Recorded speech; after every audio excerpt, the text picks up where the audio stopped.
It's Tuesday, July 22nd, 2008, and it's 4:20 somewhere in the world. I'm your host, Radical Russ Belville. Produced and distributed by the National Organization for the Reform of Marijuana Laws in Washington, D.C., this is your NORML Daily Audio Stash, the growing truth about cannabis.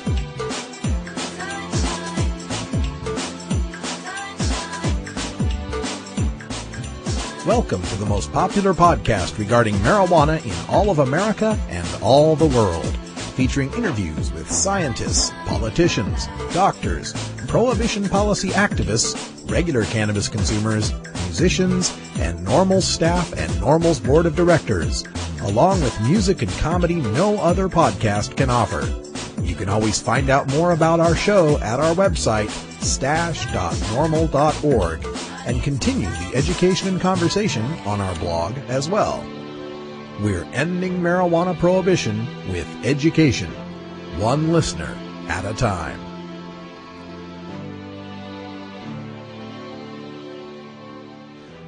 The podcasting and blogging technology for the NORML Daily Audio Stash is provided by Red Aphid Interactive Media. For your professional web design needs, visit redaphid.com. Welcome to the show, dear Stashers. Glad to have you here. You know, this weekend when I was at the Hemp Fest at our Oregon NORML multimedia booth, I got to rewatch a lot of the movies that I show to all the people to help give them a little bit of education about the drug war, specifically the war on marijuana. And one of those movies is the film by Kevin Booth, American Drug War.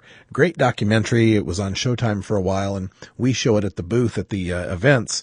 So I'm bringing back for today an interview that I did back in May with Kevin Booth, the director and writer and producer of American Drug War, where he talks about his inspiration for the movie. So I hope you'll enjoy that. Also here to discuss a little bit of the cannabis science is Paul Armentano, the deputy director of NORML, and we're going to be discussing that potency monitoring project report that said that the potency of marijuana had doubled. So you'll want to stay tuned for that. And also our usual musical break here featuring the latest tunes picked up by Cannabis Carry from all across the net. So get ready to relax with a little bit of Purple Kush and enjoy your NORML Daily Audio Stash.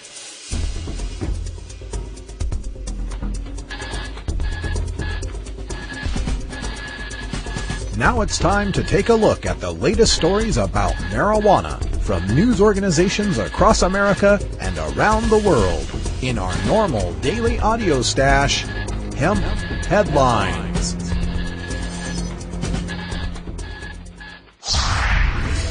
Call your congressional representative, 202-224-3121.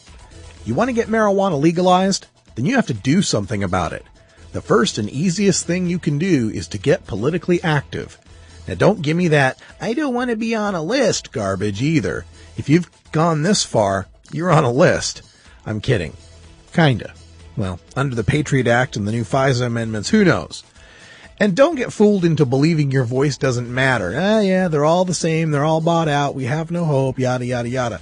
First of all, you're harshing my mellow, dude. Second, that's what the prohibitionists are counting on, an uninformed and unmotivated public. Your calls matter. When a congressional office gets a direct, well-spoken call on an issue, they notice. A handwritten letter is even better. They know that few people take the time to actually call, so those that do must represent dozens of people who don't have the time but agree with the caller. It's also really easy. You call 202-224-3121. Program it into your cell phone. They'll ask you for your zip code. They'll ask whether you want your representative, and we all have one, or one of your senators, and we all have two. If you're calling about a House bill, one of those HBs, ask for a representative. If you're calling about a Senate bill, one of the SBs, ask for one of your senators and then call back again and ask for the other. Keep a pen and paper handy. Write down the names of your representative and senators and be ready to write down the names of staff members who answer. When you start referring to their staff by name, they really know you're serious about the issue. It sounds silly, but it's a tiny little touch that pays huge dividends. Then just go to our blog at stash.normal.org and read up on the issues, and the next thing you know, you're a political activist. And don't forget to smoke the vote. Go to smokethevote.org and get yourself and 5 friends registered to vote and make a difference. Now, some of the bills you'll want to call about include H.R. 5843. This is the bill that is the act to remove federal penalties for the personal use of marijuana by responsible adults. If this act were to pass, the possession of 100 grams or less of marijuana would be personal use and there would be no federal penalties. Call your representative and tell them to support or co-sponsor Barney Frank's H.R. 5843, the act to remove federal penalties for the personal use of marijuana by responsible adults. Also call for H.R. 5842, the Medical Marijuana Patient Protection Act. This act would forbid the federal government from interfering in the lawful operation of state medical marijuana programs. Just call your representative and tell them to co-sponsor or support Ron Paul's H.R. 5842, the Medical Marijuana Patient Protection Act. Kern County, California cops rake in millions from drug busts. From Bakersfield.com. It's the largest seizure of drug money in Kern County Sheriff's Department narcotics team history, and the department might get to keep most of the nearly $900,000, officials say. Late last month, the department seized the cash when 3 men with business ties in Bakersfield attempted to buy 40 kilos of cocaine from an undercover agent. If it's proven that the cash is indeed drug money, it could be used by law enforcement to buy such things as shotguns, surveillance equipment, and police dogs, as in past years. Drug money has also been used to fund drug and gang prevention programs. It's called asset forfeiture, and officials say it's necessary to disrupt criminal organizations that hurt the community, and at the same time, give back to that community and help law enforcement agencies fight more crime. Asset forfeiture essentially takes the profit out of crime, officials say, depriving criminals of the proceeds from illegal activity. Sergeant Otis Winery, who worked on the $900,000 bust, added, quote, "We want to get the money and drugs off of the street," end quote. And into our pockets. Asset forfeiture is doing nothing to take the profit out of crime. Prohibition creates the profit in the drug trade, and for every dealer's assets you seize, another springs up to seize the massive profits. Asset forfeiture redistributes the profits of prohibition to the law enforcement side so the battles can escalate. Everyone who wants drugs continues to get drugs, we lose more liberties, the violence increases, and we create a profit motive for policing. What's going to buy the sheriff a new set of tasers? Solving rape cases or busting drug dealers? Now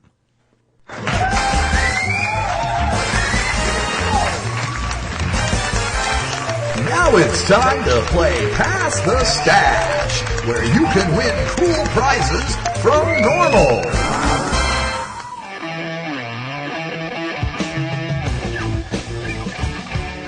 Hey Stashers, time for a brand new Pass the Stash contest. This one's going to run all the way through the end of July, so you've got till July 31st to get your entries in to stash@normal.org. Here's the contest, and it's inspired by a conversation with a friend of mine, Scott, from Herb Age Designs. Check them out at herbagedesigns.com. And we were talking about what's the smallest amount you've ever heard of anyone being busted for marijuana, the smallest amount in possession. And Scott had quite a surprising answer. I'm not going to give it away yet because I want you guys to enter. So the person who can prove to me that they were busted with the smallest amount of marijuana in grams or less than a gram, just send me an email at stash@normal.org and you could win a copy of the DVD, aka Tommy Chong, the Josh Gilbert documentary that chronicles Tommy Chong's 9 months in prison that he served for selling bongs on the internet. If yours is the entry with the smallest amount and you can prove it by July 31st, you'll win the DVD. We'll just mail it right out to you. You can remain anonymous and you must be 18 or over to play. And thanks for playing Pass the Stash. Briton jailed for 4 years in Dubai after customs find cannabis weighing less than a grain of sugar under his shoe. This technically isn't news since it's dated from February, but considering our latest Pass the Stash contest, I felt it needed mentioning, and a big hat tip to B-Will for the email. A father of 3 who was found with a microscopic speck of cannabis stuck to the bottom of one of his shoes has been sentenced to 4 years in Dubai prison. Keith Brown, a council youth development officer, was traveling through the United Arab Emirates on his way back to England when he was stopped as he walked through Dubai's main airport. A search by customs officials uncovered a speck of cannabis weighing just 0.003 grams. So small it would be invisible to the naked eye and weighing less than a grain of sugar, on the tread of one of his shoes. A 25-year-old Briton who was found with a similar speck in one pocket as he arrived on holiday has been awaiting sentence since November. Mr. Dalton, from Gravesend-on-Kent, was with 2 friends when he was stopped and asked to empty his pockets. Officials found 0.03 grams of cannabis and a small amount of fluff. He is currently on trial and, if convicted, is likely to receive a 4-year prison sentence. And if you're a person who doesn't use cannabis thinking that this couldn't affect you in any way, listen to this. Chief Executive Catherine Woltheisen said, quote, "We have seen a steep increase in such cases over the last 18 months. Customs authorities are using highly sensitive new equipment to conduct extremely thorough searches on travelers, and if they find any amount, no matter how minute, it will be enough to attract a mandatory 4-year prison sentence." She added, "We even have reports of the imprisonment of a Swiss man for possession of 3 poppy seeds on his clothing after he ate a bread roll at Heathrow Airport. What many travelers may not realize is that they can be deemed to be in possession of such banned substances if they can be detected in their urine or bloodstream or even in tiny trace amounts on their person." End quote. Well, there goes my high roller luxury vacation plans for the world's tallest building in 2012.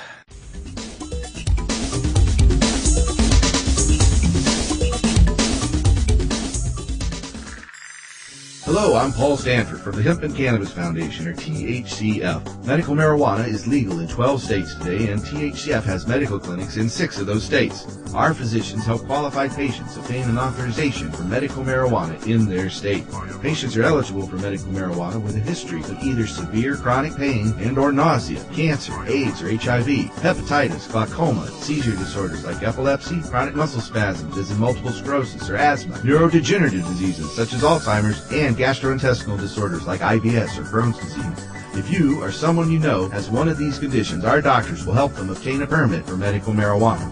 THCF Medical Clinics has offices in Washington State, Oregon, Colorado, Nevada, Hawaii, and California. Call 1-800-723-0188 or go to the web at www.hemp.org or 1-800-723-0188. We're joined now by the Deputy Director of NORML, Paul Armentano, who's one of the people that follows all of these studies and surveys about marijuana and its effects, and you could probably find no better expert in the country. So, Paul, welcome back to the Daily Audio Stash. Good to be here, Russ. Hey, we wanted to talk about, the big headlines that have been coming over the past week had to do, and it seems like almost an annual ritual here. The ONDCP comes out with their study from the Potency Monitoring Project down at the University of Mississippi, and the news now is that the weed today is twice as powerful as the weed of the past, which I guess is good news compared to the stories we get in the UK, huh? Well, I guess if you're a cannabis consumer, this is good news. If you're a prohibitionist, it once again points to the abject failure of our criminal policies. Not only can they not keep marijuana out of the hands of young people, they can also not maintain the potency level of marijuana, which seems to be going up year after year despite prohibition. Well, let's give some background for the people that might not be familiar with this potency monitoring project. How do they measure the potency? What are the problems with their metrics and so on?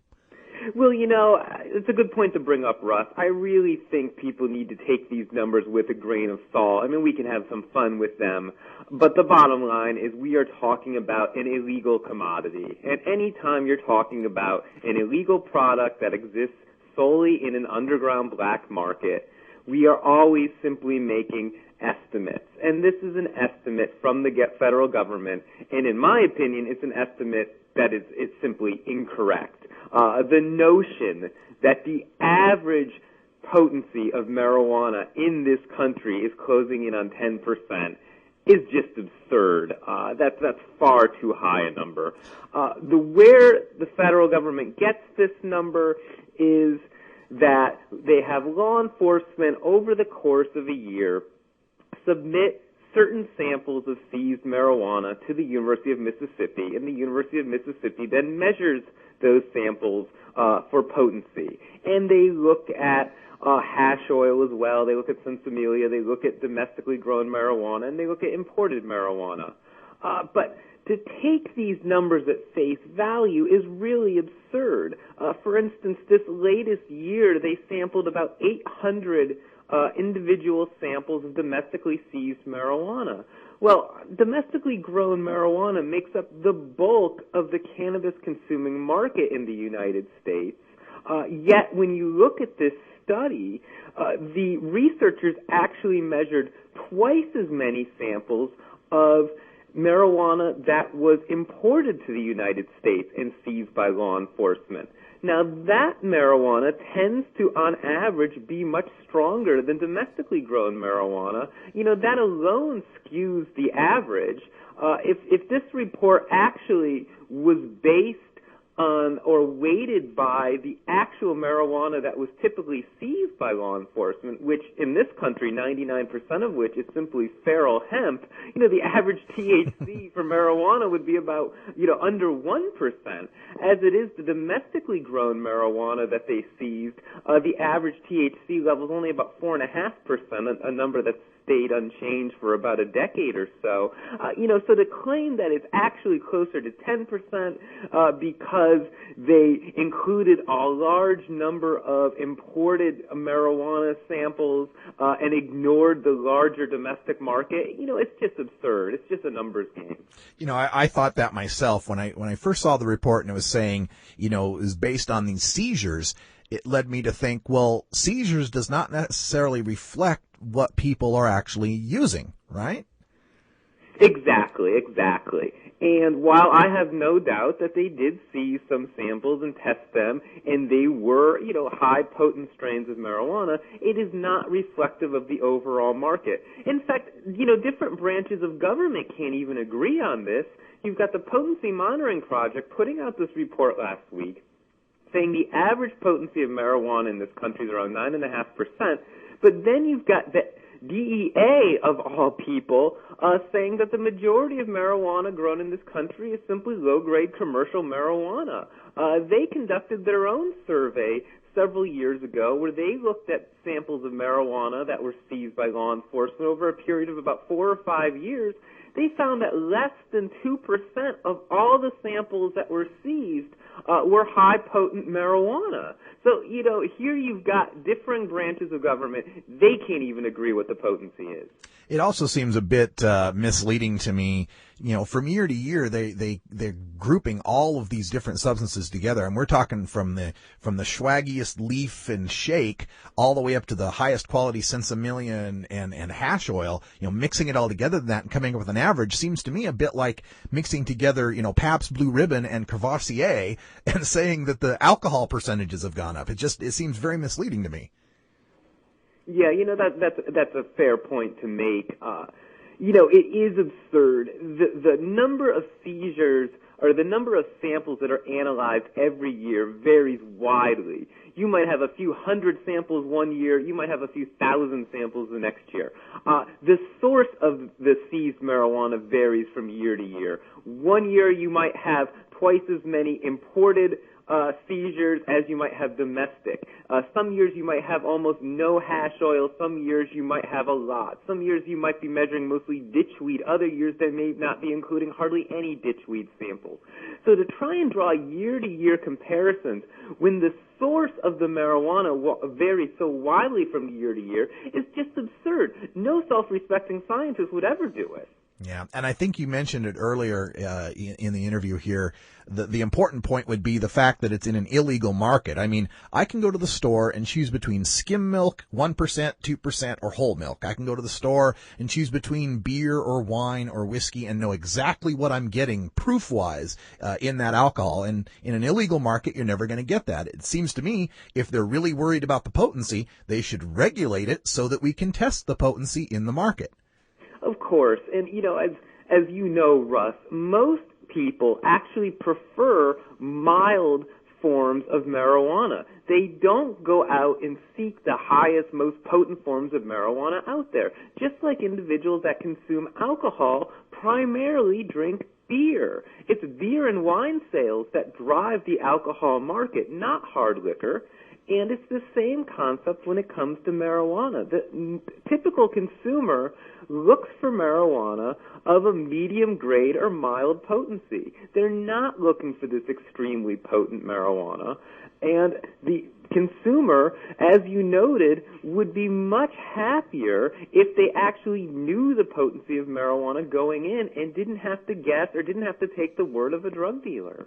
Well, let's get past the whole potency issue, too, because this also seems to me a bit like a red herring because they want to try to scare us with this idea of potency going up or down, and we could argue how accurate that is or not, but even if we do grant them that maybe marijuana is a little bit more potent, what's the problem with that? Exactly. I was really pleased in the AP report. They did quote Dr. Mitch Earlywine from SUNY Albany, who sits on NORML's advisory board, and he astutely pointed out that all higher potency marijuana means is that people smoke less. People do not drink the same quantity of Pabst Blue Ribbon as they do Bacardi 151. They adjust their intake accordingly based on the strength of the product. And, of course, that goes on with marijuana, too. And because marijuana's effects when it's smoked are so fast-acting, it is very easy for an individual to readily adjust their consumption accordingly. If they take a couple puffs and they discover that the marijuana they're smoking is stronger than they expected, they simply stop smoking. Yeah. So for the federal government to try and claim, as John Walters claimed of all things, greater respiratory damage ironically, from higher potent marijuana, this is just absurd. It's simply a scare tactic. When marijuana gets stronger, people consume less. That is not rocket science. Yeah. Arguably, people consuming less potentially dangerous smoke is safer than people sitting around and smoking lots and lots of swag. The final point I'd note on this, too, is when we're talking about THC percentages, and the federal government is trying to sound an alarm because THC hypothetically went from 5% to nearly 10%. Well, my doctor can prescribe me an FDA legally approved pill that's 100% THC. There will never be a strain of marijuana that matches that. Yet you do not hear John Walters, you do not hear NIDA, you do not hear any of our government officials warning about the significant dangers of taking Marinol. They don't warn about the dangers of Marinol because they are well aware, like we are, that THC is non-toxic and is incapable of causing an overdose. Well, Marinol is safe because it has a barcode on it. Yeah, exactly. It comes in a pill form. I think you hit it too with the talking about the possibility, the people using the more potent marijuana. I think one of the things that happens with the general public is people that don't have any knowledge about cannabis, the only drug they can compare it to is alcohol. And in the case of more potent alcohol, you could die of an alcohol overdose if you chugged, like you say, Bacardi 151 at the same rate you chugged Pabst Blue Ribbon. Right. And I think, a lot of people's misunderstanding still stems from this concept put out by our federal officials that all use is abuse. rather than acknowledging that most people, the majority of cannabis consumers, simply use marijuana responsibly like most people use alcohol. Unfortunately, if you are under the false belief that all people that use marijuana actually abuse marijuana, then I suppose it would follow that you would think these individuals would simply seek out the most potent marijuana there is because they would want to get as high as possible. As you know, Russ, and as people listening to this program know, that is not the actual experience of the overwhelming majority of marijuana users. Just like people who use alcohol might have a glass of wine after dinner to relax and stop after that one glass of wine, that is how the majority of people use cannabis. And that is why, once again, I would point out that they actually prefer mild strains of marijuana when they have the choice as a consumer. Well, Paul, thank you so much for joining us here and giving us the rundown on all these things. If you want to read more about Paul's analysis on these subjects, you can check out the NORML blog, which is at blog.normal.org. And also, a lot of your pieces are published in Alternet. Is that right? Yes. In fact, last year when the federal government put out a very similar report, Marcia Rosenbaum of the Drug Policy Alliance and I co-authored a piece on this subject called Reefer Madness Redux that was published in the Orlando Weekly. People can still get that article if they simply Google it. And I also had an article published on Alternet called Pot 2.0, Where Can I Get Some? And they can also find that article very quickly on Alternet if they simply Google my name or they Google Pot 2.0. Many of the points that Marcia and I made a year ago are still relevant today. Excellent. Well, Paul, thank you for joining us again today on the Daily Audio Stash. Good to be here, Russ. 76% of Americans no longer support arresting and jailing marijuana smokers, and nearly as many support the medical patients having access to medical marijuana. And over 80% of our citizens now believe the war on drugs is an ineffective failure. So the question is, when will the government's misguided war on adult marijuana smokers finally end? When? Simple. When you and your like-minded friends, family, and coworkers get involved with an organization such as the National Organization for the Reform of Marijuana Laws, also known as NORML. My name is Keith Stropp, and I founded the organization in 1970. Contact us at NORML, toll-free, 888-67-NORML, or by visiting the organization's up-to-date webpage at www.normal.org.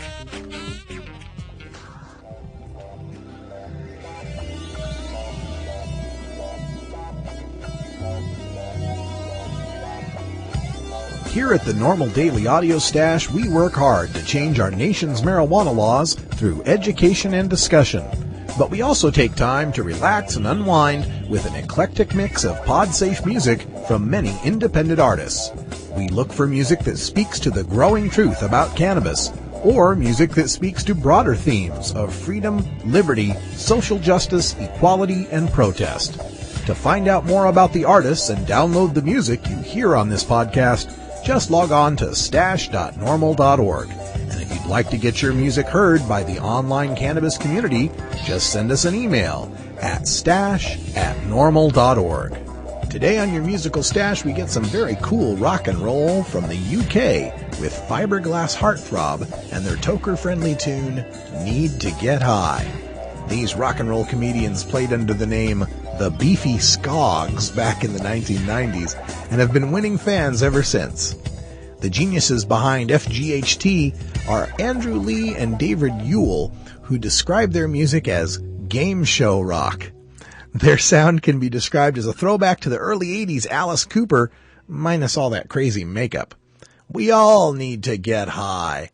Visit their MySpace page for more fantastic music and information about their band. You can find the links at our website, stash.normal.org, where you can also get an MP3 download of this song. It's Fiberglass Heartthrob with Need to Get High.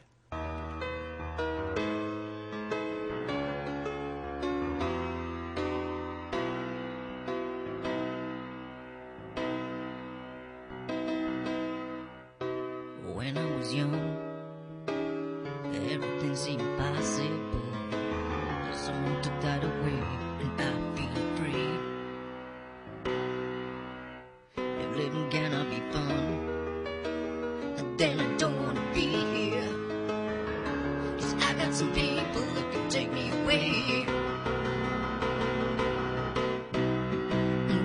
go see my friends, I just need to get high. I got wonderful friends and you see me by. Oh yeah, I forget my life. Hell yeah, and oh, start tomorrow. I don't need a lie. I got friends in the sorrow.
Hello, I'm Casper Leach, host of Time for Him. When our politicians passed the Marijuana Tax Act in 1937, the citizens of the United States had no idea that a new civil war had begun.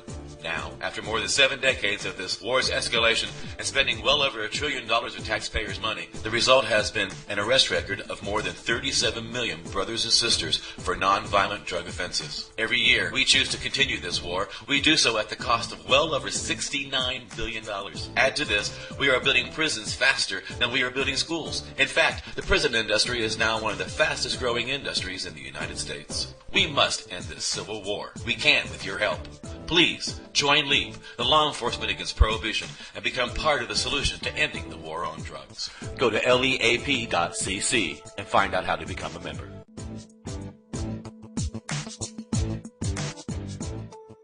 Drug war documentaries to come out in a long time here is called American Drug War, The Last White Hope, and we're joined now by the writer, producer, director of the film, Kevin Booth. Kevin, welcome to the Daily Audio Stash. Thank you, Russ, for having me on. I appreciate it. Hey, no problem. You know, I think let's start with the title of the movie, American Drug War, The Last White Hope. Particularly the ending part of that. Why are you calling the drug war The Last White Hope? Well, it comes, if you watch the film, it will make sense. It's kind of a double meaning type of thing, actually a triple meaning. In the film, it's first used by former DEA agent Celerino Castillo, who was stationed at the Ilopango airport in Central America during Iran-Contra, and he basically witnessed firsthand U.S. cargo planes being loaded with cocaine bound for American military bases. He even had a camera, and he had a lot to do with bringing Oliver North to trial. And they used to refer to Oliver North as the last white hope after, in a sarcastic kind of way, after he got away with all of the crime, bringing all the drugs into the American ghettos, and then was able to just walk away as a millionaire and run for a state senate. And he was kind of thought of like the last white hope to come out of this whole Reagan debacle. in recent politics now, we've seen with the Democratic presidential race, Barack Obama, they've tried to tie him to controversial remarks by Reverend Jeremiah Wright. Specifically, one of the remarks is how Jeremiah Wright talks about the U.S. government inventing crack cocaine and bringing it to the inner cities. And your documentary focuses a little bit on that CIA and crack cocaine connection. Give our listeners kind of a breakdown of the truth, the potential truth in those remarks by Reverend Wright. Well, yeah, definitely, and it's kind of a sad affair. You know, I almost wonder if Obama is having to distance himself just because of the game of politics when he knows, it's obviously a lot of things that guy is saying is true, right? I mean, and everybody knows it, and yet everybody's having to act all outraged. But, no, that's correct. One of the main characters in American Drug War, you can see it at AmericanDrugWar.com, is a guy named Freeway Ricky Ross, who's still in prison right now. Ricky Ross was kind of the head of the distribution unit here in California back in the 80s into the 90s, and it turned out that Ricky's cocaine source, a guy by the name of Danilo Blandone, was working with the CIA, and basically the CIA was unable, and they were unable to get the funding to run the Contra War when the Contras were fighting the Sandinistas. And so in order to raise money for this war, they started selling cocaine, and the CIA basically, through some of their black ops and some of their connections, started a pipeline of cocaine coming back up into America that ended up here in Southern California. Ricky Ross then took it. He was just basically a young entrepreneur. He was smart enough to rise above the gang affiliations, but he realized that the street gangs were the best distribution network that was already totally in place. So he rose above it. He didn't affiliate himself, so he was able to deal with the Bloods, the Crips, all the Latin gangs, everybody, because he had a better prices than everybody else. He was making millions of dollars a day for several years, going, uncaught, just right under the radar screen on everybody. And this money was basically funneling back, through the CIA and back to the Contra Revolution. Wow. So it's just amazing some of the things that we learn in this documentary. And I've been a long-time drug law reformer, and I've seen the movie. It did debut on Showtime. If you've got the Showtime cable network, you can probably see it in rotation still, I imagine. But we wanted to talk a little bit about how people can get the movie for themselves. You mentioned the website, AmericanDrugWar.com. I also understand that you're dropping the DVD in stores coming up soon.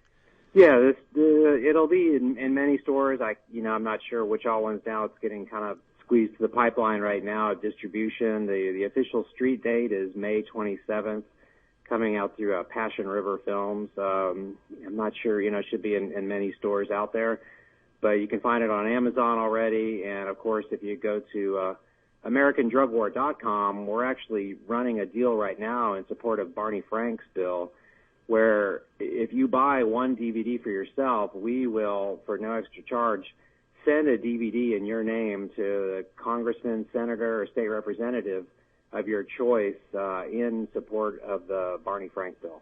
Wow, that's an excellent campaign. We'll get that up on our website, too, at stash.normal.org, so people can find all the links. I think that's a fabulous idea. It does need to be seen by our congressmen and our senators. It shows so much about the drug war, its history in racism and anti-competition between some of the existing markets that we're trying to make drugs illegal for the control of people. It's a great primer on everything you need to know about how the drug war came about and how it continues to stay in business. And to take this maybe to a personal level, Kevin, I was wondering what motivated you to get involved into making a documentary of this breadth. I understand it took quite a long time to put together. Yeah, I spent over 4 years on this thing, much help from my wife, Trey.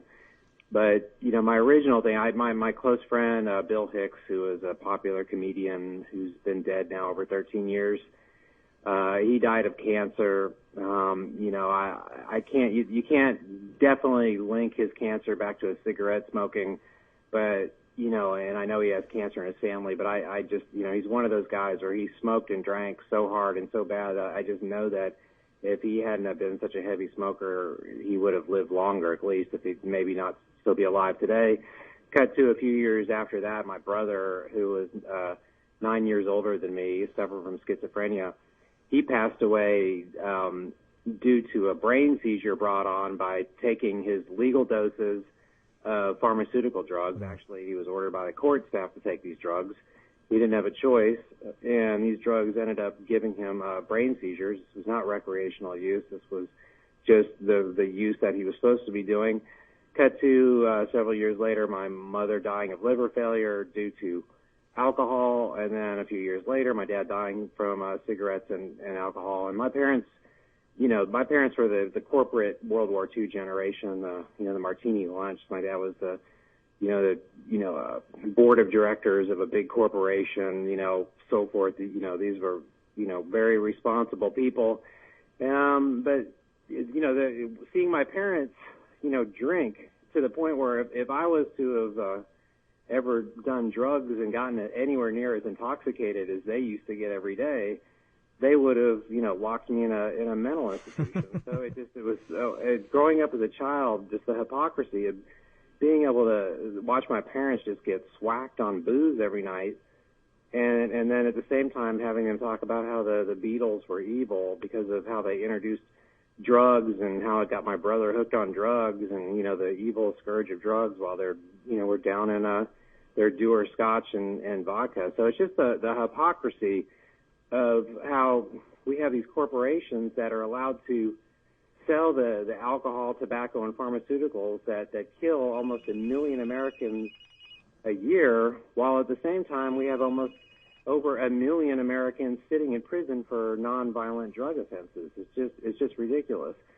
But plus, all illegal drugs kill just about 11,000 people a year, which is like about how many people die from lightning or snake bites. That's an interesting way to put it. Yeah, far more people are dying from the tobacco, the alcohol, and the pharmaceutical drugs. When I'm doing the podcast, I often refer to it as the war on certain American citizens using non-pharmaceutical, non-alcoholic, tobacco-free drugs, because we're certainly not fighting for some sort of drug-free America, judging by the commercials on TV. Well, it's just all about protecting the profit. It's just, what my movie, I believe, attempts to show is just it's just really all about the money. You don't have to have a conspiracy theory to prove any of this. You just follow the money, and where there's a will, there's a way, and where there's a lot of money to be made, somebody's going to be doing it. And we've long passed that through the looking glass here in America, where people really don't care if they're killing or destroying other people's lives to make a buck. Yeah, it's an amazing film. I encourage everyone to check it out. Check out the website at AmericanDrugWar.com. Get yourself a copy of the DVD. Host yourself a house party. Get more people to see this. We need everyone out there to learn the truth about the drug war and how it came about. Only through knowing the truth about it can we start to dismantle it. Like you said, it is all about profit. We've got to find some way of attacking that motive. I think we're going to just have to all stand together. I mean, my experience in the reform movement is that a lot of the groups all have differing opinions and differing ways of thinking how to reform drugs. But if everybody could just, join up and at least, if you just divide all Americans into two categories, those who think the drug war is working and those who don't, and see, which one has more numbers. And so if we all stand together and we all stand united and we're not afraid to stand up for these things, especially people who don't smoke pot, you guys are the ones that need to realize that this thing affects you just as much as everybody else, because this isn't just something that affects people who want to smoke pot, because that's what the government has propagandized everybody into believing that wanting to legalize marijuana is just some stoner fantasy. It's not. This is about the pharmaceutical companies being allowed to just destroy our lives. Well put. Thank you. Kevin Booth, the director, writer, and producer of American Drug War, The Last White Hope. The DVD's coming out on May 27th. Get yourself a copy. And Kevin, thanks for joining us here on the Daily Audio Stash. Thank you so much, and I look forward to working more with NORML in the future, and there's already a link to it on my website, AmericanDrugWar.com, and check out SacredCow.com, and look forward to a future with you guys. Thank you for downloading the NORML Daily Audio Stash, the growing truth about cannabis. We are produced by the National Organization for the Reform of Marijuana Laws in Washington, D.C. Our executive producer is Alan St. Pierre. Our deputy director is Paul Armentano. Our webmaster is Brian Judy. And web production is provided by Red Aphid Interactive Media. As always, you can catch up on the latest information about marijuana at www.norml.org. And you can interact and download from our Audio Stash blog at stash.norml.org.